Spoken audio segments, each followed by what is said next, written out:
Jadi ketika kita membahas tentang keselamatan, itu tidak bisa dipisahkan dari pengorbanan Tuhan Yesus Kristus di atas kayu salib ya.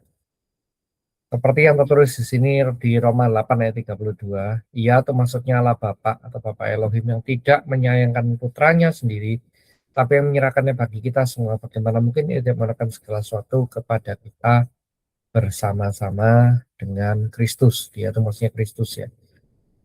Tetapi yang perlu kita pahami ya terkait daripada ayat ini background-nya ini saya akan tampilkan. Nah, background-nya itu demikian. Eh ini Yohanes pasal 4 ya. Kita langsung kepada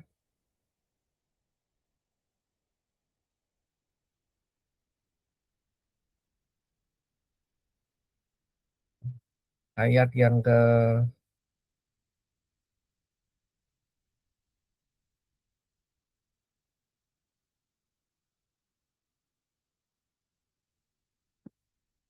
Yohanes 4 ayat mulai ayat yang ke-19 dulu ya. Jadi ini ceritanya seorang perempuan Samaria yang ketemu dengan Tuhan Yesus. Perempuan itu berkata padanya, Tuhan nyata sekarang padaku bahwa engkau seorang nabi. Nenek moyang kami menyembah di atas gunung ini, tetapi kau katakan bahwa Yerusalemlah tempat orang menyembah. Maka Tuhan Yesus bersabda, percayalah padaku ya perempuan, akan tiba saatnya bahwa kamu akan menyembah Bapa bukan di gunung ini, bukan juga di Yerusalem. Kamu menyembah apa yang tidak kamu kenal, kami menyembah apa yang kami kenal, sebab keselamatan datang dari bangsa Yahudi. Tetapi saatnya akan datang dan sudah tiba sekarang bahwa penyembah-penyembah benar menyembah Bapa dalam roh dan kebenaran. Sebab Bapa mengendaki penyembah-penyembah demikian. Allah itu roh, dan barang siapa menyembahnya, harus menyembah dalam roh dan kebenaran. Jawab perempuan itu padanya, aku tahu bahwa Mesias yang akan datang disebut Kristus. Apabila datang yang memberikan segala sesuatu pada kami. Yesus bersabda padanya, akulah dia yang sedang berkata-kata dengan engkau. Pada waktu datanglah murid-muridnya, dan mereka heran bahwa Yesus sedang bercakap-cakap dengan seorang perempuan. Oke, langsung kita loncat ke ayat 33 hingga ke 38. Maka murid-murid itu berkata seorang pada yang lain, adakah orang yang telah membawakan suatu pada yang dimakan? Yesus bersabda pada mereka, makananku ialah melakukan kehendak Bapa yang mengutus aku dan menyelesaikan pekerjaannya. Bukan kamu mengatakan 4 bulan lagi tiba musim menuai, tapi aku berkata padamu, lihatlah sekelilingmu dan pandanglah ladang-ladang yang sudah menguning dan matang untuk dituai. Sekarang juga penuai telah menerima upahnya dan ia mengumpulkan buah untuk hidup yang kekal, sehingga penabur dan penuai sama-sama bersukacita. Sebab dalam hal inilah benarlah peribahasa yang seorang menabur yang lain menuai. Aku mengutus kamu menuai apa yang tidak kamu usahakan, orang lain berusaha kamu akan datang memetik usaha mereka. Nah, apa yang dituai itu? Ayat 39 sampai ayat yang 42 ini.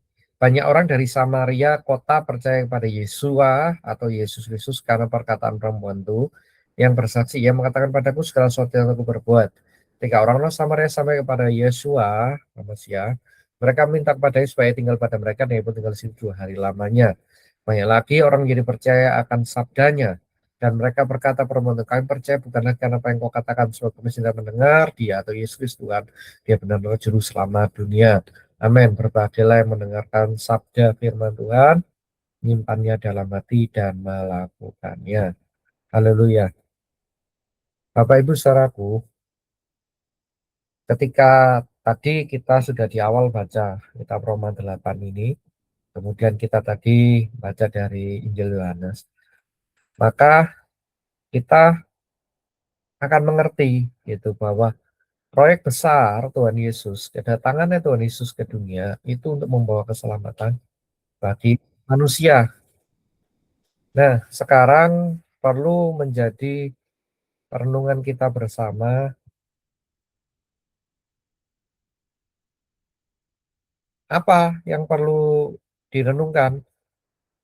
Yang perlu direnungkan adalah apakah proyek keselamatan dari Tuhan Yesus ini masih berlangsung, tentunya melalui kita ya sebagai murid-muridnya gitu. Sebab kalau daripada pihak Bapa surgawi sendiri dan Tuhan Yesus, keselamatan itu ingin diberikan kepada semua manusia. Bahkan kalau tadi Anda membaca dengan teliti tentang peristiwa perempuan Samaria itu, bukan perempuan yang baik-baik secara moral, bukan perempuan yang secara masyarakat itu terhormat atau bermartabat, bukan. Tapi ini yang malah dipilih dan dipakai oleh Tuhan menjadi penginjil yang pertama. Dikatakan seisi Samaria, seisi kota itu bertobat, seisi kota itu mengenal Yeshua HaMashiach atau Yesus Kristus sebagai Mesias yang dijanjikan itu lewat pemberitaan atau kesaksian dari perempuan ini.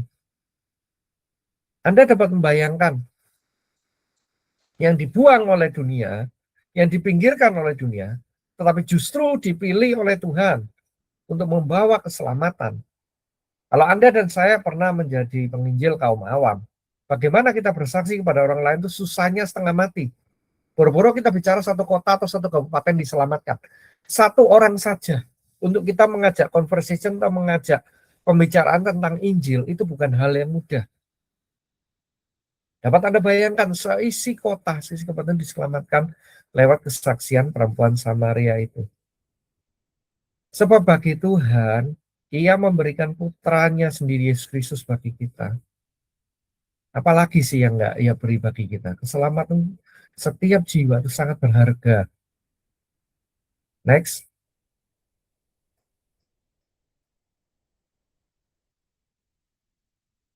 Sebab Kristus itu menjamin keselamatan lewat apa? Darahnya, lewat pengorbanannya sendiri. Bukan berdasarkan perasaan kita bagaimana.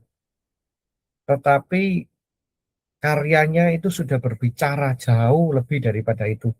Ya dan amin. Dijamin dalam Kristus. Di atas kayu salib. Bangkitannya pada hari yang ketiga. Menjamin Anda dan saya dan keselamatan kekal. Tapi yang menjadi pertanyaan bagi kita hari ini, bagaimana dengan gereja? Gereja ini berbicara setiap orang percaya. Hari-hari ini kita melihat Injil ini sudah jauh menyimpang, bukan berita Injil Yesus Kristus, tapi Injil yang lain. Makanya ada istilah dikatakan Kristen progresif, ada istilah dikatakan mega church, ada dikatakan Injil teologi kemakmuran, ada dikatakan apapun lah. Yesus cuma nabi, Yesus cuma guru, atau kan yang terakhir nih yang saya baru dengar, Yesus demigod atau alien, ya serem gitu. Ini bukti akhir zaman. Kalau Anda yang mengikuti podcast saya, Anda rutin mengikuti lewat YouTube. Tanda-tanda akhir zaman itu jelas, ya. Ada perang, sampar, kelaparan, nabi palsu. Kita ada di penghujung akhir zaman. Semuanya sudah nyata. Maka jangan sampai pusat kita tuh beralih dari salib Kristus. Jangan sampai bahkan kita yang terpilih ini terhilang. Maka dikatakan ya, kalau di dalam kitab Wahyu itu, maka Great Tribulation atau masa aniaya atau sengsara besar itu hanya 3,5 masa saja. Kenapa? Supaya jangan hilang keselamatan daripada orang-orang pilihan itu. Gitu. Sebab keselamatan ini sangat sulit karena ini dijamin oleh darah Putra Elohim sendiri, Yesus Kristus itu sendiri. Seperti itu. Jadi pemberitaan kita, hidup kita juga harus berpokok pada salib ini. Gitu. Tidak boleh nyeleweng, tidak boleh menyimpang ke kiri kanan atau berita-berita yang lain. Gitu. Tentang kemakmuran, jangan. Ya walaupun ada di dalam firman Tuhan. Tetapi fokusnya bukan itu. Tentang kesembuhan, no. Tidak boleh hanya sedangkal itu. Kekayaan atau kemakmuran, no. Nggak boleh sedangkal itu. Sebab itu bukan yang utama. Yang utama adalah salib. Berita salib ini. Injil kerajaan ini. Next slide. Sebab 3 karya Yesus Kristus Tuhan yang tadi diberitakan oleh perempuan Samaria itu apa sih? Ternyata karyanya ini melayakkan, ditebus kita, dilayakkan di hadapan Elohim Bapa ya, atau Allah Bapa, Bapa Surgawi. Perempuan Samaria tadi tidak layak, baca Injil tidak layak sama sekali. Dari secara profesi aja, kenapa dia menimba air pada waktu siang bolong di sumur? Kenapa dia malu pada mulanya bertemu dengan orang lain? Ya karena profesinya adalah wanita penghibur gitu. Tetapi Tuhan Yesus Kristus memanggil dia, melayakkan dia terima berita Injil, sehingga dia menjadi penginjil yang pertama di Samaria dan dia memenangkan daerah itu. Dan karya yang kedua tentu saja adalah membenarkan. Kita benarkan di hadapan Allah Bapa, tentunya karena apa? Karena oleh korban darah Kristus. Itulah sebabnya di dalam setiap perayaan Ekaristi, waktu hosti itu diangkat, anggur itu diangkat, itu sedang berbicara kita mengingat pengorbanan dari Yesus Kristus Sang Putra Allah itu di kayu salib 2000 tahun yang lalu, pada hari ketika bangkit mengalahkan maut. Inilah yang membenarkan kita. Tidak ada seorang pun daripada kita benar, tidak ada seorang pun yang layak. Sehingga sangat disayangkan ketika banyak kekristenan akhirnya menjadi sekte atau menjadi cult, bahasa Inggrisnya ya. Karena apa? Karena mengkultus individu kan pemimpinnya. Pusat mereka bukan lagi salib Kristus. Pusat mereka bukan lagi berita Injil 2000 tahun yang lalu di atas Kalvari. Yesus hanya jadi dekorasi. Yesus hanya jadi objek untuk marketing atau untuk jualan mereka. Ini sungguh sangat disayangkan gitu. Sebab bahkan tanda, mujizat, ketenaran, bahkan kalau dipercaya dengan ribuan bahkan jutaan jiwa, itu semua karena anugerah Tuhan Yesus Kristus, karena karya Roh Kudus. Tetapi hari-hari ini ada banyak oknum-oknum yang menyelewengkan itu dan memanfaatkan itu semua untuk kepentingan dirinya sendiri. Maka yang ketiga, karya Tuhan adalah menguduskan kita atau menjadikan kita kudus atau sempurna, tidak bercacat di hadapannya, dipisahkan dari dunia. Consecrated itu bahasa Inggrisnya. Kalau bahasanya menurut 1 Petrus 2 ayat 9 itu dikatakan kita ini imamat yang rajani, chosen generation, royal priesthood. Kita dipanggil dari kegelapan kepada terang yang ajaib. Untuk apa? Untuk menyatakan kemuliaannya. Untuk menyatakan karyanya yang nyata. Hari demi hari hidup kita ini ada PR. Yom by yom, bahasa Ibrani, atau day by day. Ada PR bersama dengan Tuhan Roh Kudus. Apa yang harus kerjakan, apa yang harus diperbaiki dari sifat, dari karakter kita, dari pola pikir kita, dari semua aspek kehidupan kita. Inilah karya Roh Kudus yang harusnya difokus. Tapi hari-hari ini banyak pengajaran, banyak discipleship itu bukan yang nomor 3 ini, bukan proses pengudusan ini setelah kita dibenarkan. Sehingga akhirnya menyeleweng, menyimpang dari berita salib. Jadi waspada ya. Kalau Anda pengen mengecek komunitas Anda atau tempat Anda itu benar atau enggak, beritanya harusnya 3 ini. Ya, ini berita kita dilayakkan oleh korban salib Kristus atau dosa kita diampuni. Tidak ada seorang pun yang benar, tidak. Roma 3:23. Kita diselamatkan sepenuhnya oleh anugerah dan Tuhan Yesus Kristus. Yang kedua adalah dibenarkan atau pembenaran di hadapan Allah Bapa oleh darah dan korban darah. Kalau gereja itu terus ada sakramen Ekaristi atau perjamuan kudus atau tubuh darah Kristus kan. Yaitu tanda yang benar. Dan kemudian ketiga, harusnya setiap pengajaran, setiap khotbah, sermon yang disampaikan atau renungan disampaikan itu membawa kita ke ada pengudusan hidup atau progressive sanctification, atau terus menerus secara progresif kita menuju semakin hari semakin serupa Kristus. Tentang pengudusan harusnya berita itu. Sebab next, ini ada quote yang cantik sekali, keselamatan adalah anugerah. Kita diselamatkan oleh karya Kristus, bukan oleh usaha manusia. Dengan saya ini quote dari Charles Spurgeon ya. Jadi sangat lucu kalau ada ajaran yang mengajarkan seakan-akan, oh engkau harus puasa, engkau itu harus eh, melakukan ini, melakukan itu, engkau harus pelayanan begini, ngomong aktivitas ya. baru engkau itu selamat, atau bahkan kalau tidak ikut kelompok ini engkau tidak diselamatkan. Waduh, mau ganti firman Tuhan nih orang. Ya, jadi sepenuhnya karya keselamatan kita oleh anugerah Tuhan Yesus Kristus, bukan usaha manusia. Sebab hari-hari ini ada juga ajaran tuh yang populer bahwa keselamatan itu bukan cuman apa eh, karya Roh Kudus, tetapi harus diusahakan. Mereka bersembunyi di balik ayat, kerjakanlah keselamatanmu dengan takut dan gentar. Padahal itu bukan bicara tentang keselamatan. Itu bicara tentang progressive sanctification, tentang karakter, sifat, pola pikir, hidup kita yang diubahkan. Supaya kita disiapkan untuk samayim, atau sorga baru, atau kehidupan dalam kerajaan 1000 tahun itu memerintah bersama Kristus. Jadi bukan masalah keselamatannya, tapi masalah karakter kita, ya. Roneo, jadi dari anak-anak gampang atau anak-anak yang belum dewasa, itu menjadi sons and daughter, jadi dewasa, mature secara rohani, jadi putra dan putri, jadi pangeran dan putri dari kerajaan surga. Gitu. Next, dalam 1 Yohanes 1 ayat 8 hingga 9 dikatakan demikian. Kalau kita berkata bahwa kita tidak berdosa, kita menipu diri kita sendiri. Elohim tidak berada di dalam hati kita. Tapi kalau kita mengakui dosa-dosa kita pada Elohim, Ia setia dan akan menepati janjinya.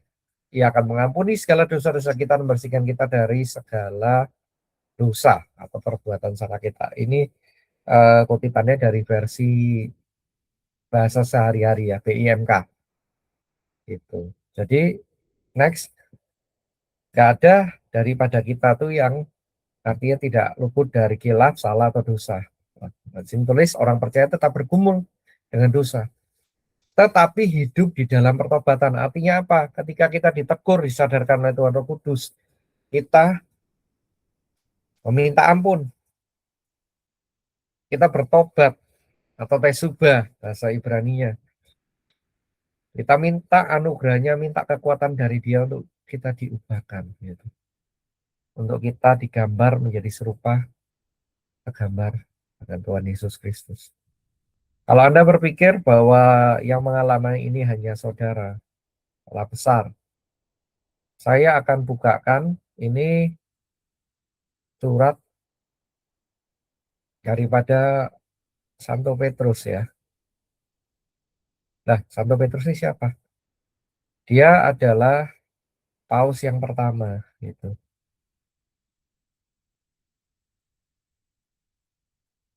Bahwa apa dikatakan? Oke, saya buka dulu ya biar Pak Yesus saudara, bahkan nanti harapan saya yang nanti yang menonton di YouTube itu bisa juga belajar. Surat 1 Petrus pasal yang kelima, mulai ayat yang pertama ya. Aku menasihatkan para penatua di antaramu sebagai teman penatua dan saksi penderitaan Kristus. Halo, bukan dikatakan Kristus yang kaya, Kristus yang menderita. No, tapi Kristus yang menderita. Sebab di dalam dunia ini kita pikul salib sangkal diri. Gitu. Jadi waspada terhadap berita-berita yang bukan Injil Yesus Kristus ini. Yang juga mendapat bagian dalam kemuliaan yang dinyatakan kelak. Kemuliaan kita kelak di langit baru, bumi baru. Gembalakanlah kawanan domba Elohim yang ada padamu. Jangan dengan paksa. Salah satu ciri-ciri dari cult atau sekte tadi, suka maksa. Padahal kita melayani, kita memberi, kita mendukung pekerjaan Tuhan. Itu apa? Dikatakan, maaf, pencet. Dengan sukarela, sesuai dengan kehendak Elohim. Dan jangan karena mau mencari keuntungan. Oh, hari-hari ini banyak oknum yang mencari keuntungan, bahkan memanfaatkan posisinya lewat organisasi gereja. Ini teguran bagi kita semua. Tetapi dengan pengabdian diri, jangan kamu seolah-olah kamu memerintah atas mereka atau domba-domba yang dipercayakan kepadamu. Tapi hendaklah menjadi teladan bagi kawanan domba itu. Maka kamu apabila Gembala Agung datang, maksudnya Tuhan Yesus Kristus, kamu akan menerima mahkota kemuliaan. Ingat, sebelum Tuhan Yesus diangkat, di Yohanes pasal yang terakhir itu dikatakan, Peter, feed my sheep, gembalakanlah domba-dombaku. Pesan itu kepada Santo Petrus, bukan yang lain. Gitu. Jadi, maka Rasul Petrus menjaga sekali domba-domba yang dipercayakan dia sebagai kepimpinan daripada Dewan Rasuli di Yerusalem waktu itu. Oke, sekarang 1 Petrus pasal 5 ayat yang keempat, saya lanjut bacakan. Maka kamu, apabila gembala agung kita datang, kamu akan menerima mahkota kemuliaan yang tidak dapat layu. Demikian juga kamu, hai orang-orang muda, tunduklah pada orang-orang yang tua. Dan kamu rendahkan dirimu seorang terhadap lain. Sebab Elohim menentang orang yang congkak, tetapi mengasihani orang yang rendah hati.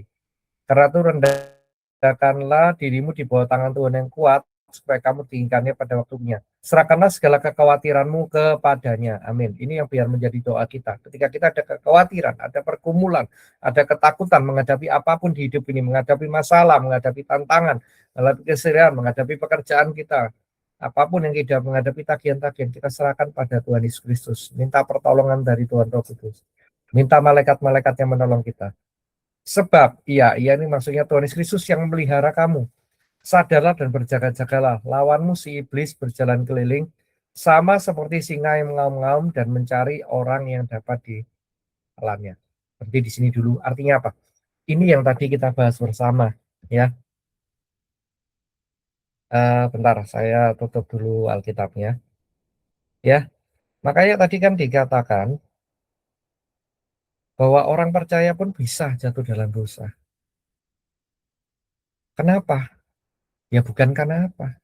Ya karena iblis selalu mencari celah, si jahat selalu mencari kapan kita down, kapan kita jatuh. Ada quote bagus sekali begini, every sin has a past, every sinner has a future. Setiap santo atau orang kudus itu punya masa lalu yang nggak bagus, yang bahkan cenderung mungkin bagi dunia itu gelap, seperti tadi perempuan Samaria. Tetapi tidak dikatakan setiap pendosa, every sinner has a future. Setiap pendosa itu punya masa depan yang indah dalam Kristus. Yeremia 29:11. Asal apa? Kita mau. Kita menjaga hidup kita. Sungguh-sungguh. Tetap semua orang dicobai. Semua orang ditampi oleh iblis itu. Ya, kita lanjut. 1 Petrus pasal 5 ayat 9. Lawanlah iblis dengan iman yang teguh. Sebab kamu tahu bahwa semua, nah kan saya bahas semua ngalami. Semua saudaramu di seluruh dunia menanggung penderitaan yang sama. Ya, sebab dunia ini berada di bawah kuasa si jahat. Berada di bawah kuasa kegelapan. Jadi gimana kita nggak tiap hari mikul salib sangkal diri? Di tengah-tengah orang yang menghalalkan segala cara untuk mendapatkan karir yang tinggi, mendapatkan promosi, menjilat sana, nginjek teman, sikut sana, hajar sini. Kita disuruh jujur, kita disuruh berintegritas, kita hidup kudus. Ya, berita baiknya di ayat 10. Dan Elohim, Allah sumber segala kasih karunia yang telah memanggilmu dalam Kristus Yesus kepada kemuliaan yang kekal, akan melengkapi, meneguhkan, menguatkan, dan mengokohkan kamu setelah kamu menderita seketika lamanya. Please, percaya, penderitaan, masalah, pergumulan, tantanganmu itu cuman sementara. Cuman seketika lamanya. Tuhan beri kita kekuatan, Tuhan beri kita kasih karunia, Tuhan beri kita pertolongannya.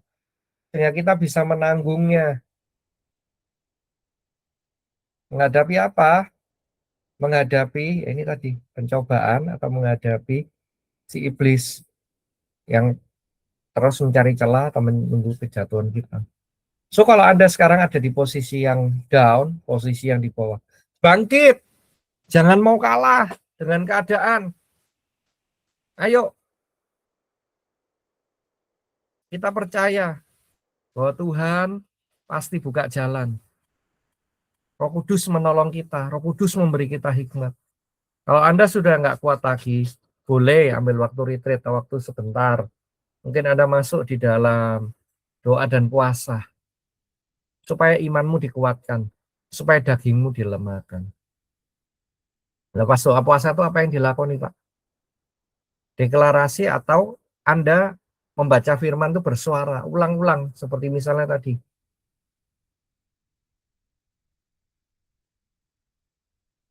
Allah sumber kasih karunia yang memanggilku dalam Kristus kepada kemuliaan kekal, melengkapi, menentukan, menguatkan, dan mengokohkanku sesudah aku menderita seketika lama, yang punya kuasa sampai selamanya. Amin. Misalnya itu, kita kuatkan ayat itu.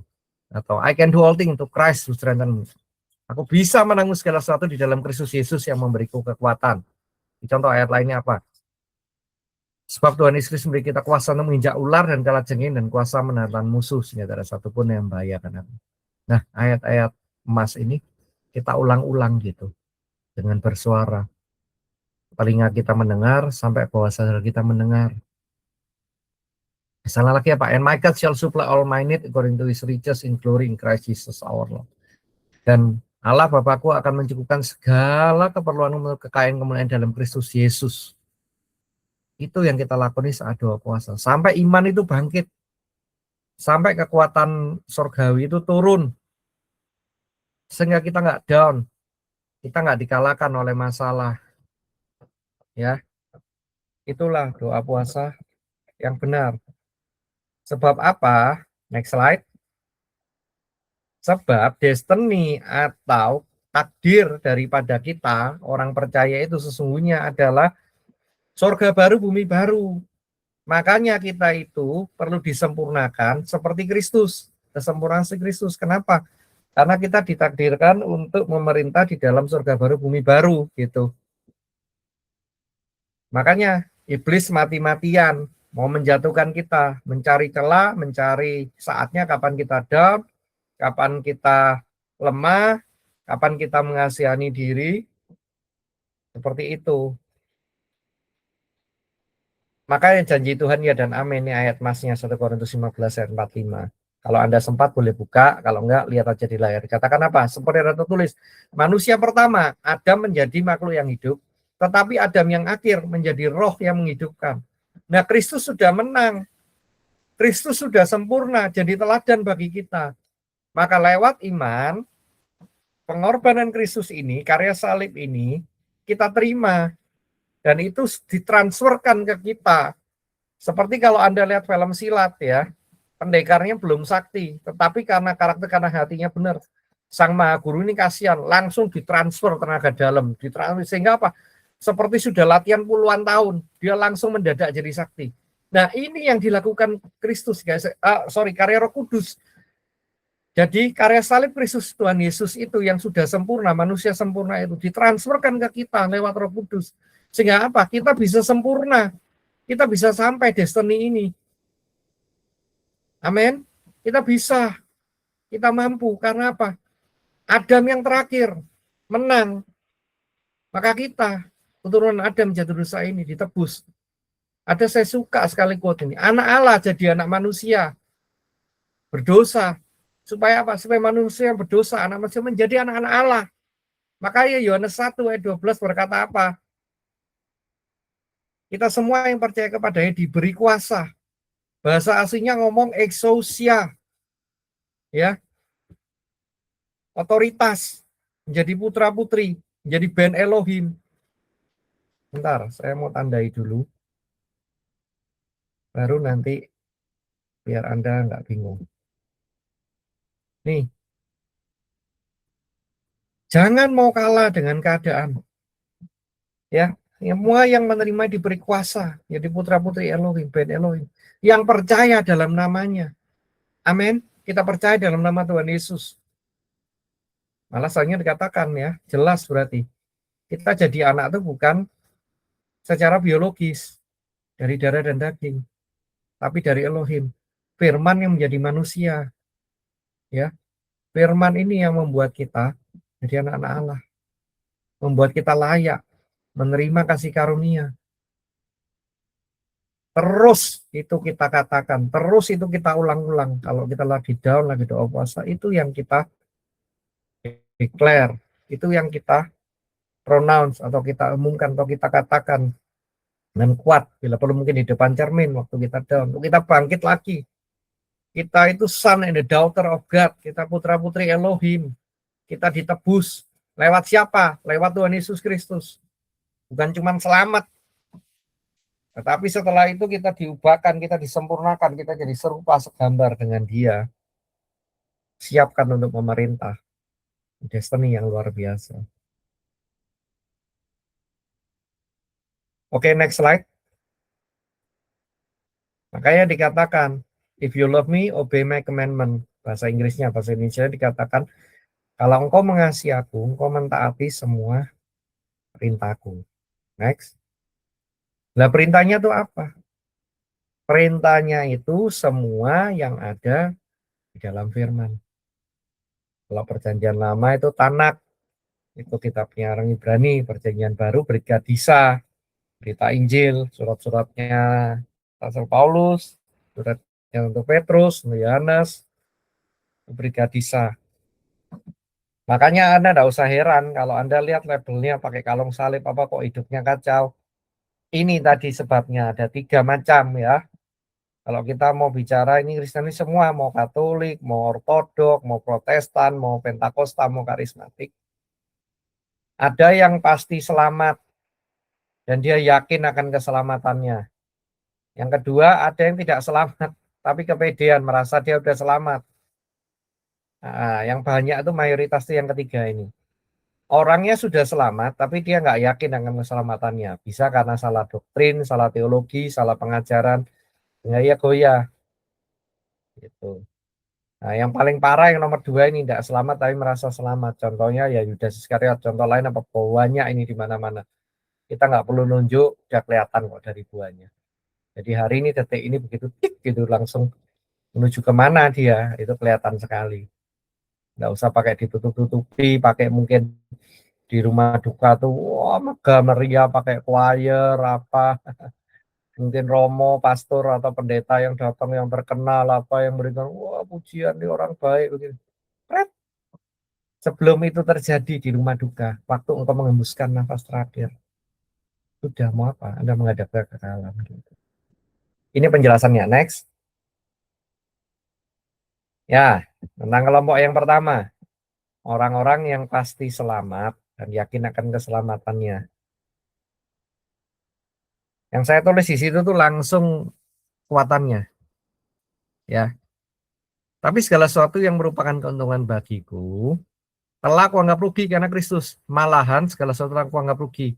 Karena penenangan Kristus Yesus Tuhanku jauh lebih mulia daripada semuanya. Oke, kita buka lengkap dulu. Orang itu seringkali berpikir, wah keselamatan itu kan tahunya nanti Pak. Ini enggak. Oh enggak, siapa bilang? Dari kemarin zaman pandemi itu aja udah kebuka kok. Mana yang beneran hamba Tuhan, mana yang hamba Tuhan. Mana yang selamat, mana yang terhilang. Mesiasnya beda kok, bukan Tuhan Yesus Kristus lagi.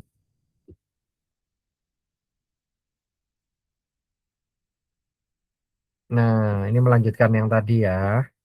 Saya udah garisin, tidak bingung. Ternyata bukan cuman menganggap rugi semuanya. Maksudnya dunia ini ya, keinginan mata, keinginan daging, semua hidup. Tetapi pengenalan akan Kristus Yesus tuh lebih mulia daripada semua. Oleh karena Kristus lah aku melepaskan semua itu. Menganggapnya sampah. Supaya aku memperoleh dia. Sebab apa? Berada di dalam Kristus bukan dengan keberanianku sendiri. Karena mentaati Taurat. Tetapi dengan kebenaran karena kepercayaan pada Kristus. Kebenaran yang Elohim anugerahkan berdasarkan kepercayaan. Mengenal dia dan kuasa kebangkitannya dan persekutuan dalam penderitaannya. Di mana aku menjadi serupa dengan dia di dalam kematiannya. Loh, gimana coba? Injil salib, teologi salib. Ini nggak ada janji loh, engkau miskin, nanti kaya. Iya, dulu ngontrak, ngekos, nggak punya rumah, nanti punya istana. Nggak ada janji itu. Yang dikatakan malah apa? Mengenal dia, mengenal Kristus dan kuasa kebangkitannya. Bahkan apa persekutuan dalam penderitaannya. Halo, Bapak Ibu saudara lihat nggak hari-hari ini? AC nggak dingin, ogah gereja. Nggak mau kipas-kipas apa gitu. Listrik mati, multimedia nggak jalan, slide nggak ini, komplain. Ya, kayak yang lain. Oh, serem ini. Serem. Kekristenan mula-mula itu taruhan nyawa. Anda ketahuan ikut Yesus Kristus, Anda harus siap antara Anda dipancung sama Romawi, Anda jadi gladiator lawan singa, lawan hewan buas, atau hak warga negaramu sebagai warga Roma hilang. Jadi kenapa dikatakan orang-orang ini yakin akan keselamatannya? Lupa naruh di slide di kelompok yang pertama ini. Tapi Mel Gibson pernah bilang begini, quote atau ini kutipan dari aktor Katolik yang terkenal ya, Mel Gibson. Nggak mungkin orang tuh mau menderita sampai mati kalau demi dusta. Maka apa? Berita salib itu benar. Yesus Kristus pernah ada, hadir, jadi manusia, disalibkan, wafat, hari ketika bangkit dari antara orang mati, kalahkan maut. Naik ke surga, nunggu kita, nunggu Anda dan saya. Ini loh orang yang pasti dan yakin keselamatannya. Sampai kehilangan nyawa pun dia tidak takut. Apalagi kehilangan harta benda, kehilangan martabat, kehilangan martabat baik, difitnah, dijelekkan karena Injil, dikucilkan karena Injil yang benar. Sebab Kristus yang terutama, di sini dikatakan tidak mencintai dunia, rela kelangsungan Kristus, sudah yakin dia, sudah mantap di dalam Tuhan. Ya. Nah, yang Kristen duniawi beda, kelompok kedua. Ini kita buka nih, Matius 25 ayat 44. Jadi jangan tertipu. Enggak semua yang pakai kalung salib tuh pasti pengikut Yesus. Yang KTP-nya tulisannya Katolik atau Kristen tuh pas kalau di Indonesia ya, pasti selamat. No, no, jangan salah. Sebab dari buahnya lah kamu akan mengenal mereka. Jangan-jangan enggak pernah selamat. Nah, kok bisa? Karena apa? Ya karena ini. Kalau tanya, keselamatan bisa hilang, Pak. Wong kamu enggak pernah nemu keselamatannya, kok mau ngomong boro-boro hilang. Ya, emang enggak pernah nemu, makanya dikatakan. Nanti 24 ayat 44 nih kan banyak versinya. Saya baca yang ayat tersebut. Sebab itu hendaklah kamu juga siap sedia. Karena anak manusia datang pada saat yang tidak kamu duga. Selalu berjaga-jaga, menjaga keselamatan. Ini serem. Kelihatannya orang-orang yang begini itu aktif secara agama, tetapi tidak pernah memiliki hubungan pribadi dengan Bapak Surgawi. Orientasi hidupnya tuh duniawi banget. Senang barang branded, senang kemewahan, ya, mencari jabatan, menghalalkan segala cara. Itu aja kan udah menampakkan bahwa dia tidak pernah selamat. Ya anak-anak dunia ini gitu. Makanya kadang saya sedikit miris meratap dengan praktek apa altar call, maksudnya eh, orang nangis di depan mimbar, ya eh, bukan salah sih ritual begitu. Tapi kadang karena orang keseringan gitu, orang udah merasa dia udah selamat. Padahal itu baru ritualnya gitu loh. Itu belum bukti keselamatannya. Nah, bukti keselamatannya kapan? Hidupnya sehari-hari bagaimana? Nih, ini saya garisi ya, biar kelihatan. Perbuatan daging telah nyata, yakni percabulan, kecemaran, hawa nafsu, penyembahan berhala, sihir, keteruan, perselisihan, iri hati, amarah, kepentingan diri, citraan, roh pemecah, kedengkian, kemabuk, pesta pora, sebagainya. Dan semua itu peringatkan, sehingga buat barang siapa melakukan hal demikian, ia tidak berbagian dalam kerajaan surga. Tapi ya mohon maaf, kalau kita ngomong Kristen yang tahap 2 Kristen duniawi, bukankah ini ada semua di dalam kehidupannya? KTP-nya mungkin boleh Kristen, boleh Katolik, mungkin tinggal di daerah yang mayoritas. Tetapi hidupnya begini nih, kecemaran, hawa nafsu, penyembahan berhala. Iya masih campur, masih tradisi, sihir, pakai jimat-jimat, pakai guna-guna, pakai opo-opo, pakai kuasa-kuasa. Doa minta Tuhan enggak ini ke orang pintar, ke Gunung Kawi, ke tempat-tempat keramat, supaya naik jabatan. Serem, perseteruan, perselisihan, iri hati, amarah. Ngomongnya komsel, ngomongnya komunitas. ibadah rumah tangga, ternyata isinya jeng jeng, tahu nggak jeng, itu si anu, bla bla bla bla. Ah, gosip. Ringan diri, jabat dalam organisasi, dalam pelayanan cuman karena mau dipandang. Serem. Rokok mecah, nggak cocok, pindah, keluar, buka gereja, buka persekutuan sendiri. Waduh, serem. Dengki, kemabuan, pesta pora, malu nggak ala kita dikenal? Oh iya, orang Kristen bisa minum wine, bisa pesta, bisa ini. Itu biasa itu. Saya tidak perlu menyebutkan sebuah suku apa, tapi image-nya tuh kayak gitu, serem loh. Katanya daerah mayoritas gereja. Mana buahnya? Ini teguran, ini suara profetik bagi kita. Sebab ini akhir zaman. Kalau Anda masih seperti ini di dunia, ayo bertosobah, ayo bertobat, ayo meninggalkan semua. Jangan takut kehilangan dunia, sebab dunia ini sementara. Kita cari yang kekal, surga baru, bumi baru.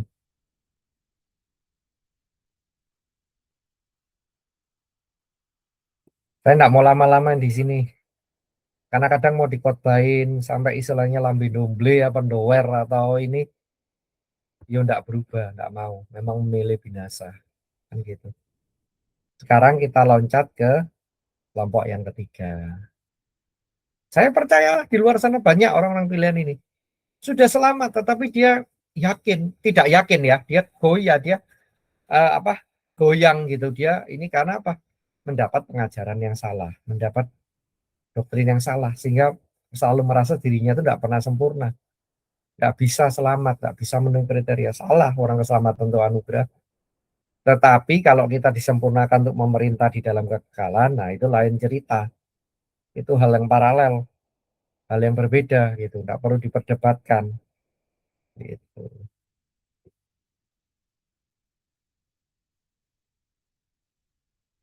Oke, nah, oh ya belum nongol ya di layar.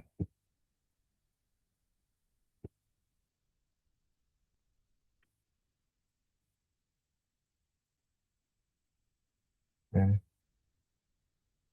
ini, wah pas nih, langsung nongolnya garis-garis bijaksana yang bodoh. Apa apa kita baca dulu ya, baru nanti ke ayat 3439.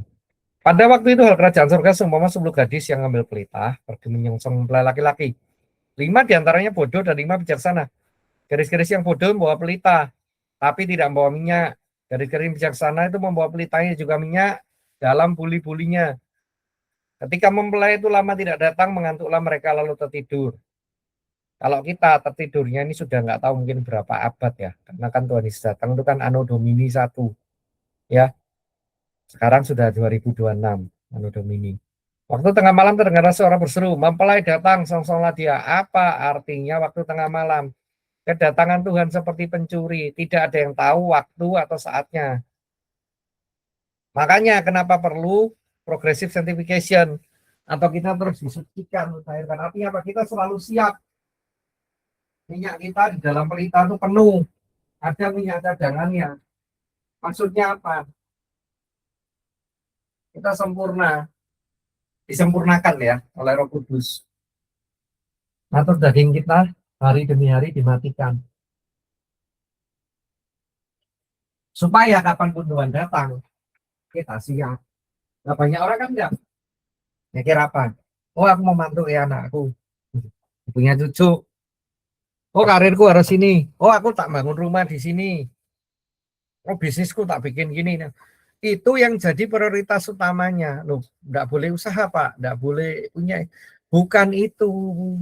Itu yang sekunder. Yang utama kita cari kerajaan surga dulu, kehendak Tuhan dulu. Kita cari Tuhan dulu. Makanya kenapa dikatakan jam 3 sampai jam 5 berjaga-jagalah. Maksudnya dari subuh sudah cari Tuhan. Karena apa? Tuhan jadi prioritas hidup kita. Tuhan yang pertama. Itu. Baru nanti Anda dituntun, dipimpin dalam pekerjaanmu, dalam usaha bisnismu, dalam berumah tangga, dalam anak-anak. Langsung ya lanjut. Ayat 7. Garis-garis itu bangun semuanya, kaget kan. Lalu membereskan pelita. Gadis yang bodoh berkata yang bijaksana, beri dong sedikit minyakmu, pelita kami hampir padam. Gadis yang bijaksana, tidak. nanti tidak cukup untuk kami untukmu, lebih baik kamu pergi kepada penjual minyak, beli di situ. Mereka sedang pergi membeli, datanglah mempelai itu dan mereka telah siap masuk ruang perjamuan kami, lalu pintu ditutup. Juga dari sisi kata Tuhan, buka kami pintu. Ya, aku tidak mengenal kamu, berjaga-jagalah, kamu tidak tahu akan hari yang saatnya. Maksudnya apa? Baru membeli, gini loh. Nanti kalau Tuhan Yesus sudah datang kedua kali, baru bertobat, terus udah telat. Bangunnya tuh dari sekarang. Progresif ini sekarang. Bukan waktu dia hadir di awan-awan jemput saya secara marah, bukan. Banyak orang, wah aku masih muda, aku mau menikmati dulu. Nanti aja kalau sudah tua bertobat gereja. Ya ampun, yang umur baby meninggal ya banyak gitu loh. Kita tuh nggak pernah tahu. Kita ini di daftar ruang tunggu. Makanya dikatakan apa? Berjaga-jaga. Jadi apa ini progressive sanctification? Terus kita disempurnakan, kita disucikan gitu. Korelasinya ya memang ketika Anda nanti dengar firman gini, dipenuhi firman nih, hidupmu kok seakan tadi penuh pencobaan, penuh ujian. Enggak, sebenarnya kita lagi dimurnikan aja. Kita juga nanti kaget loh, hatiku begini ya ternyata. Maka saat itu kita minta anugerah, minta tolong Tuhan, ya apa layak. Ya sama kayak ini. Dan raja itu berkata pada mereka yang di sebelah kanannya, mari, hai kamu yang diberkati oleh Bapakku, terimalah kerajaan yang disediakan bagimu sejak dunia dijadikan. Loh, berarti apa? Sudah disiapkan. Makanya tadi dikatakan ini ya, destiny orang percaya ya, atau takdirnya. Sempurna apa? Kita disiapkan untuk memerintah dengan dia. Masa sih Anda mau buang destiny yang luar biasa itu dengan cuma mau punya wah mobil 2 pintu, Ferrari, Lamborghini apa? Wah mau bagian dari 1%. Oh mau ikut pemerintah, mau punya yang terima. Hey, hey, hey, hey. Katakan apa? Dunia ini nanti jadi lautan api dan belerang, dimusnahkan dan dihakimi. Makanya dari 3 pencobaan Kristus, ya, itu ada salah satu tuh iblis gini, engkau sujud nyembah aku, nanti semua kerajaan ini tak berikan. Loh kok lucu Tuhan ditawa. Ya karena sejak Adam jatuh dosa, kuncinya udah dipegang dia oleh si jahat. Dunia ini udah dikuasai dia. Maka sangat disayangkan kalau investasi Anda untuk yang sementara ini mati-matian. Tapi justru untuk kekekalan Anda setengah hati. Anda dan saya setengah hati ini sangat disayangkan. Kita harus investasi total mati-matian untuk kerajaan surga, untuk kekekalan ini. Cirinya, lah ini. Mari hai kamu yang diberkati oleh Bapakku, terimalah kerajaan sediakan bagimu sejak dunia dijadikan. Sebab ketika aku lapar, kamu memberi aku makan. Ketika aku haus, kamu memberi aku minum. Ketika aku seorang asing, kamu memberi aku tumpangan. Ketika aku telanjang, kamu memberi aku pakaian. Ketika aku sakit, kamu merawat aku. Ketika aku dalam penjara, kamu mengunjungi aku. Maka orang-orang benar itu menjawab, Tuhan, bila mana kami melihat engkau lapar dan kami memberi engkau makan, atau haus kami memberi engkau minum. Bila mana kami melihat engkau orang asing, kami memberi engkau tumpangan, atau telanjang, atau kami memberi engkau pakaian. Jadi apa? Anda tidak pernah tahu kapan, waktu, dan saatnya. Tetapi orang-orang yang selamat ini yang nggak ngerti dia selamat, hatinya tuh nggak tegaan. Hatinya murni, hati nuraninya hidup. Suka nolong orang, hidupnya benar. Tetapi justru kadang di dalam benaran, kadang dia disesatkan oleh pengkhotbah-pengkhotbah atau pengajar-pengajar yang doktrinnya ngawur, sehingga orang-orang ini nggak yakin dia selamat. Tetapi hidupnya tuh selalu jadi berkat buat sesama. Bahasa orang dunia selalu memberikan karma yang baik. Itu buahnya kan kelihatan. Sekarang aku selamat, hidupnya pelit setengah mati. Mau nindes orang, hidup bermewah-mewah di atas penderitaan orang, kan gila, gendeng. Terus dipikirnya Tuhan itu bisa disogok dengan dia bangun gereja, dengan dia sumbang, isinya cuci dosa, sin laundry. Lu pikir lu siapa, bos? Nggak begitu gitu loh konsep kerajaan ini, ya. Sangat takut untuk melukai hati Tuhan. Nah, makanya raja menjawab ini, ayat 40 ya. Dan raja itu menjawab, aku berkata pada musuhnya segala sesuatu yang kamu lakukan untuk salah seorang dari saudaraku yang paling hina ini. Loh kan, hatinya gak tegaan. Hatinya tuh beda sama orang kebanyakan. Kamu telah melakukannya untuk aku. Wow, cara nggak sadar kita melayani Tuhan. Ketika kita melakukan perbuatan baik, kita menolong orang-orang yang papa, yang miskin, yang ditinggalkan oleh dunia. Gitu. Maka ini menjadi tugasnya saya, para pengajar firman, guru Injil, ya, komo, pendeta, pastor, untuk mengajarkan doktrin, dogma yang benar, sehingga orang nggak lagi merasa nggak layak, tapi mereka melakukan PR, melakoni eh, bagiannya. Gitu. Memang ada bagian Tuhan, ada bagian kita. Nah, bagiannya ini ya adalah tadi progressive sanctification, disempurnakan mesti Kristus day by day, yom by yom, terus menuju pada kekekalan seperti itu. Oke, next. Makanya pertanyaan besarnya kan ini sebenarnya. Ini nanti yang lihat di YouTube. Posisi kita di mana? Sebab 2 Korintus 13:5 berkata, ujilah dirimu sendiri, kamu tetap tegak di dalam iman. Ingat ini akhir zaman. Apakah Anda kambing, domba? Anda yang merasa sombong sudah berprestasi melakoni ini itu kayak tadi Efesus 25. Apakah Anda tadi yang kapan Tuhan? Gak lupa ya karena nggak pamrih gitu. Atau malah lebih parah tadi yang dibilang di Galatia 5, percabulan, iya, pesta pora, kemabuan apa. Ini. Lanjutin dikit ya. Dan Yesus Kristus berkata pada mereka sebelah kirinya, nyala dari hadapanku. Hai kamu orang terkutuk, nyala dalam api yang kekal telah sedia untuk iblis dan malaikat-malaikatnya. Sebab ketika aku lapar, kamu tidak memberi aku makan. Ketika aku haus, kamu tidak memberi aku minum. Ketika aku seorang asing, kamu tidak memberi aku tumpangan. Ketika aku telanjang, kamu tidak memberi aku pakaian. Ketika aku sakit dan dalam penjara, kamu tidak melawat aku. Lalu mereka menjawab dia katanya, Tuhan, bila manakah kami melihat engkau lapar atau haus sebagai orang asing atau telanjang atau sakit atau dalam penjara kami tidak melayani engkau? Maka Yesus menjawab mereka, aku berkata padamu sesungguhnya segala yang tidak kamu lakukan pada seorang paling hina ini, kamu melakukan itu aku. Dan mereka ini masuk ke tempat yang kekal, tapi bagi orang benar dalam hidup yang kekal. Bukan bangun paroki atau gereja atau katedral yang bagus, yang mewah, itu salah. Enggak. Tapi kalau secara ini ya, moral Injil atau Biblika, di saat yang sama masih ada anggota dari paroki atau jemaat, kalau itu mau makan aja nggak bisa, bayar uang sekolah anak nggak bisa, itu kan jadi miris gitu loh.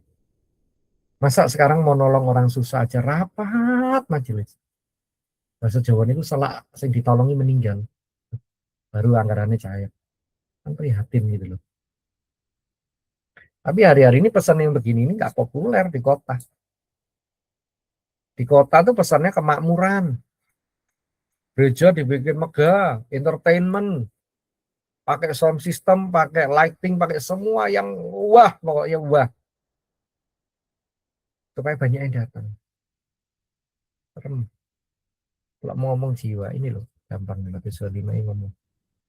Banyak, aku telanjang, ya, aku lapar, aku orang asing, aku haus, aku sakit, aku dalam penjara.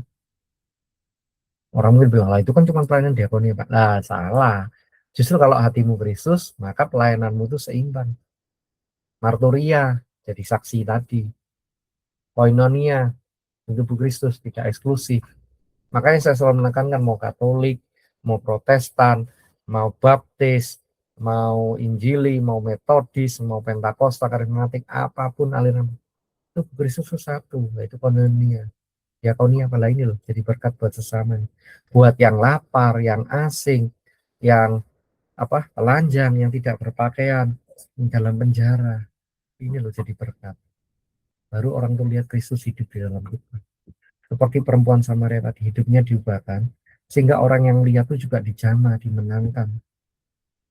mencari Kristus yang sejati. Kenapa sekarang kekristenan jadi bulan-bulan? Lah nggak mirip Kristus. Ini Matius 25-nya ini nggak jalan, nggak nyata, sehingga kuasanya juga nggak keluar. Gitu. Next slide. Ini maksudnya pertobatan ya. Pertobatan adalah proses seumur hidup. Keselamatan bukan alasan untuk bermain-main dengan dosa. Keselamatan panggilan untuk menjadi serupa dengan Kristus. Next slide.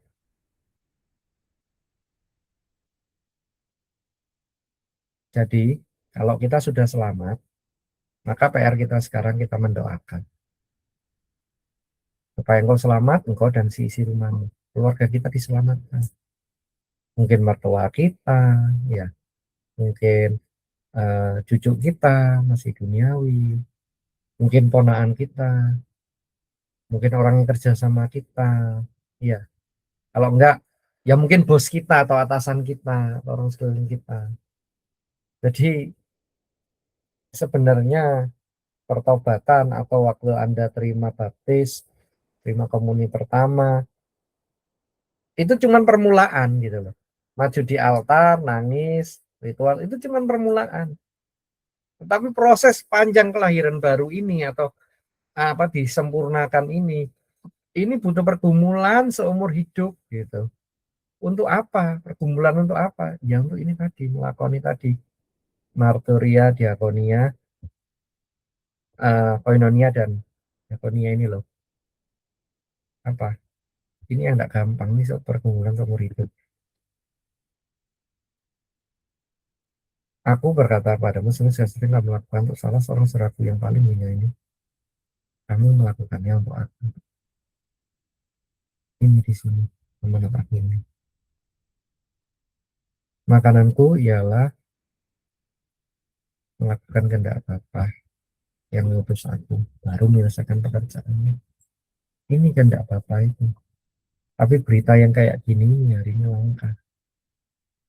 Semua sekarang dalam mode bertahan. Gimana survive? Gimana enggak tutup? Lah ya kacau. Anda perlakukan pelayanan itu seperti buka toko. Nggak bisa gitu. Sebab ini bukan profesi. Ini panggilan kekekalan. Kita dipindahkan dari gelap pada terang. Ini bicara supernatural. Kalau engkau dan aku memang dipanggil di dalam pelayanan, di dalam misi, maka ada provisi, ada penyediaannya. Jehovah Jireh, ada pertolongannya, ada campur tangannya. Kita tidak dibiarkan sendiri. Haleluya. Saya tutup firman ini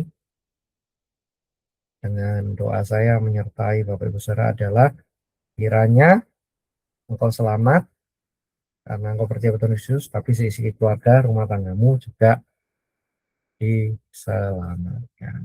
Haleluya. Oke, saya minta dengan hormat Kak Ellen untuk pimpin doa untuk firman ini. Terus nanti pengumuman kolektor ya. Baru nanti saya tutup dengan doa berkat.